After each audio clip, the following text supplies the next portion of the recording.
जय हिमालय, जय भारत। संसार भर में हिमालय लोग यूट्यूब चैनल देख रहे आप सभी का स्वागत है और मैं हूं भारत की राजधानी नई दिल्ली से डॉक्टर हरीश चंद्र लखेड़ा। आज इजराइल और ईरान एक दूसरे के खून के प्यासे बन चुके हैं। दोनों में युद्ध चल रहा है और एक दूसरे को मिटाने के लिए आतुर हैं। लेकिन यह भी बता दूं कि कुछ दशकों पहले तक इजराइल और तेहरान मित्र राष्ट्र थे। इजराइल और तेहरान के बीच की इतिहास की जो कहानी है, यही मैं आपको बताऊंगा कि ऐसा क्या बदल गया कि दोनों एक दूसरे के खून के प्यासे हो गए।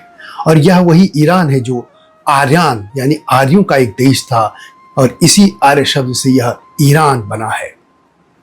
यहाँ पर कभी आर्य जैसी सभ्यता थी, अग्नि पूजक लोग थे, लेकिन आखिर ऐसा क्या हुआ कि आज वहाँ सभी जगह बुर्का बुर्का हो गया। इसी पर मैं विस्तार से आपको बताऊंगा। लेकिन जब तक मैं आगे बढ़ूं, आपसे अनुरोध है कि हिमालय लोग यूट्यूब चैनल को सब्सक्राइब अवश्य कर दीजिएगा और मेरे सत्यमेव जयते चैनल यानी STV को भी देखिएगा, ये आपसे विनम्र अनुरोध है। तो बात करते हैं इजराइल और ईरान की। 1948 में जब इजराइल का गठन हुआ तो ईरान 1950 में इजराइल को मान्यता देने वाला मध्य पूर्व का दूसरा मुस्लिम देश था। लेकिन तब वहां पर इस्लामिक देश या किसी इनके मुल्ला मौलवियों का शासन नहीं था, बल्कि तब शाह मोहम्मद रजा पहलवी का शासन था। इजराइल और ईरान के बीच तब संबंध बहुत मजबूत थे। ईरान तब धर्मनिरपेक्ष राष्ट्र था जो कि पश्चिमी देशों के साथ था और सोवियत संघ के खिलाफ था। तब इजराइल और ईरान ने तेल, व्यापार और सैन्य सहयोग में साझेदारी की थी। ईरान इजराइल को तेल की आपूर्ति करता था और इजराइल ईरान को तकनीकी और सैन्य सहायता प्रदान करता था। तब दोनों देशों ने परिधि सिद्धांत के तहत सहयोग किया, जिसमें इजराइल ने गैर अरब देशों जैसे ईरान, तुर्की और इथियोपिया के साथ गठबंधन बनाकर अरब देशों के खिलाफ रणनीति बनाई थी। दोनों देशों के बीच सांस्कृतिक सहयोग भी था और खुफिया सहयोग भी था, जिसमें इजराइल के मोसाद और ईरान की सबाक यानी जो खुफिया एजेंसियां हैं दोनों की मिलकर काम करते थे। लेकिन दोनों देशों के बीच ऐसा क्या हुआ कि दोनों ही एक दूसरे के दुश्मन हो गए, यह मैं बताऊंगा। लेकिन जरा इससे पहले ईरान के प्राचीन काल में चल लेते हैं। ईरान को कभी फारस नाम से जाना जाता था। यह एक समृद्ध और प्रभावशाली सभ्यता थी जिसका इतिहास हजारों वर्ष पुराना है। यह मध्य पूर्व की सबसे महत्वपूर्ण सभ्यताओं में से एक थी, जिसने कला, संस्कृति, शासन और युद्ध कला में महत्वपूर्ण योगदान दिया। प्राचीन फारस का इतिहास विभिन्न साम्राज्यों और राजवंशों के उत्थान और पतन के साथ जुड़ा है। प्राचीन फारस का इतिहास एलामाइट सभ्यता से शुरू होकर ससानी साम्राज्य के पतन तक फैला है। इस दौरान फारस ने अहमनी, पर्थियन और ससानी साम्राज्यों के रूप में विश्व मंच पर अपनी छाप छोड़ी। इन साम्राज्यों ने प्रशासन, कला, धर्म और व्यापार में सहयोग किया, जो आधुनिक ईरान और विश्व सभ्यता की नींव बने। 651 ईस्वी में ईरान पर इस्लामी विजय हो गई है, जिसके बाद फारस की सांस्कृतिक और धार्मिक पहचान बदल गई। लेकिन इसकी विरासत आज भी ईरान की संस्कृति में जीवित है। प्राचीन ईरान की सभ्यता आर्य सभ्यता के निकट थी। यह भी कह सकते हैं कि पारसी शब्द का संबंध फारस आधुनिक ईरान के मूल निवासियों में है, जो इंडो ईरानी समूह का हिस्सा थे, और आर्य शब्द का तात्पर्य उन इंडो ईरानी जनजातियों से है जो प्राचीन काल में ईरानी पठार पर बसी थी। और इन दोनों का योगदान प्राचीन पारसी सभ्यता की नींव बना। इस क्षेत्र में लगभग 2000 से 1500 ईसा पूर्व में आर्यों ने प्रवास किया था। आर्य यानी इंडो आर्यन एक इंडो यूरोपीय भाषा समूह था जो मध्य एशिया के स्टेपस, संभवतः यूराल, कैस्पियन क्षेत्र से ईरानी पठार और भारतीय उपद्वीप में आए थे। ईरान में जनजातियों में दो समूहों में बटे थे, मेडस यानी उत्तरी पश्चिमी ईरान और पर्शियन दक्षिणी ईरान और विशेष रूप से फारस क्षेत्र में। इन समूहों ने प्राचीन फारसी सभ्यता की नींव रखी। आर्यों ने अपनी भाषा, पुरानी पारसी, अवेस्तन संस्कृति और धार्मिक विश्वास, प्रारंभिक वैदिक जैसे विश्वास जो बाद में जोरोस्ट्रियन धर्म में विकसित हो गए थे। इन्हीं फारसियों की भाषा में इंडो ईरानी ने अवेस्तन और पुरानी पारसी जैसे भाषाओं को जन्म दिया, जो जोरोस्ट्रियन धर्म के पवित्र ग्रंथ अवेस्ता में देखे जा सकते हैं। ईरान के आर्य भी घुड़सवारी और युद्ध कला में निपुण थे, जिन्होंने बाद में अहमनी और पर्थियन साम्राज्यों की सैन्य शक्ति को मजबूत किया था। प्रारंभ में ये आर्यन लोग बहुदेववादी थे, जो अग्नि, सूर्य और प्रकृति की शक्तियों को पूजा करते थे। उनके देवता वैदिक देवताओं जैसे मित्र वरुण से मिलते जुलते थे। बाद में जरतुस्त्र ने यहाँ जोरोस्ट्रियन धर्म की स्थापना की। इनका कालखंड 1500 से 1000 ईसा पूर्व माना जाता है, जो कि एकेश्वरवाद और अच्छाई यानी अहुर मजदा और बुराई यानी अग्रमा मैन्यू के द्वैतवाद पर आधारित था। यह धर्म प्राचीन पारस का मुख्य धर्म बन गया था। जोरोस्ट्रियन धर्म को बाद में राजकीय धर्म बनाया गया और इसके पुजारी मुबेद शक्तिशाली हो गए थे। लेकिन 7वीं शताब्दी में अरब मुस्लिम आक्रमणों ने यहाँ के सासानी साम्राज्य को कमजोर किया और 651 ईस्वी में कादिसिया और नहावंद की लड़ाइयों में हार के बाद सासानी साम्राज्य का अंत हुआ और पारस इस्लामी खलीफाओं के अधीन आ गया था। जो लोग इस्लाम में कन्वर्ट हो गए वे ईरान में रह गए और जो लोग इस्लाम में नहीं गए उनको ईरान को छोड़ना पड़ा। और इसका सबूत है कि भारत में जो पारसी हैं वे ईरान से ही तब के भागे हुए लोग हैं, जिन्हें भारत ने शरण दी थी।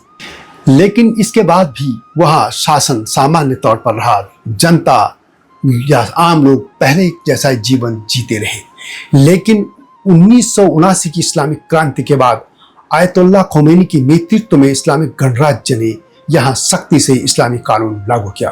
1983 में हिजाब को अनिवार्य कर दिया गया और महिलाओं को सार्वजनिक स्थानों पर सिर ढकने और इस्लामी पोशाक जैसे चादर या मंटो पहनने का आदेश दिया गया था। नैतिक पुलिस ने इस नियम का सख्ती से पालन करवाया और उल्लंघन करने वालों को सजा दी जाती थी। जबकि इस इस्लामी क्रांति से पहले ईरान में हिजाब पहनना अनिवार्य नहीं था।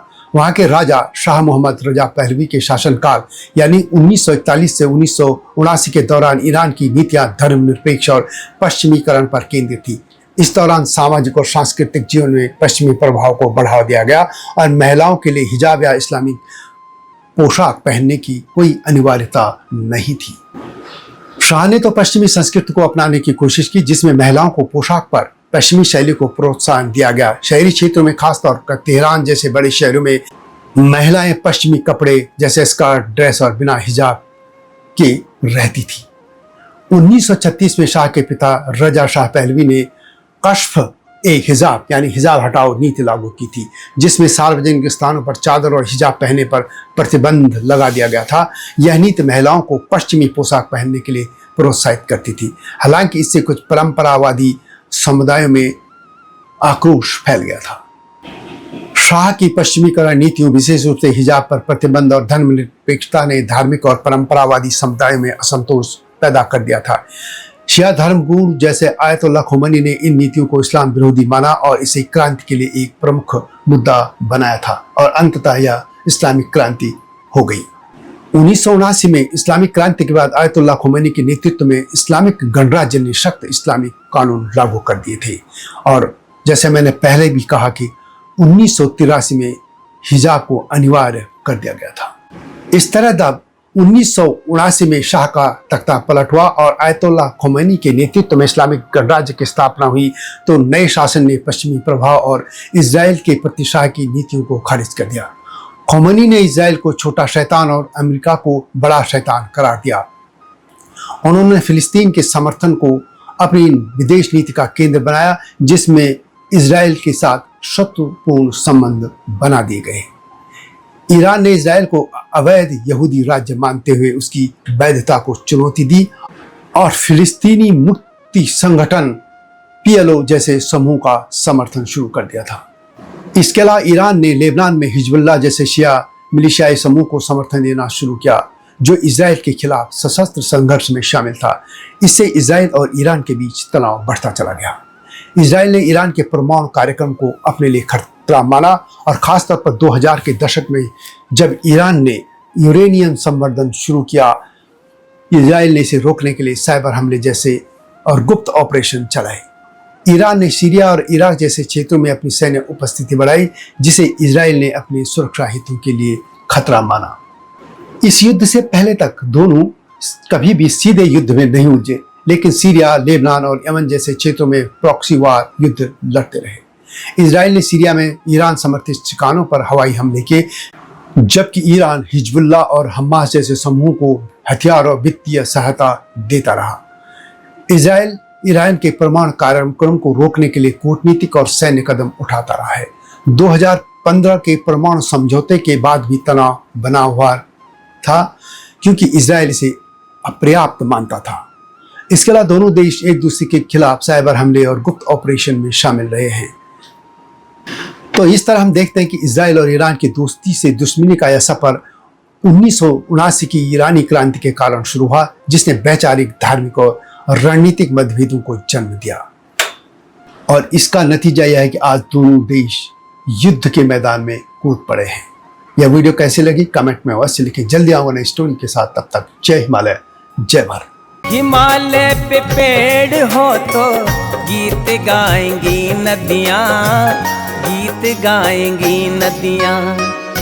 पेड़ों पे चिड़िया है तो गीत गाएंगी नदियाँ, पेड़ों पे चिड़िया है तो गीत गाएंगी नदियाँ।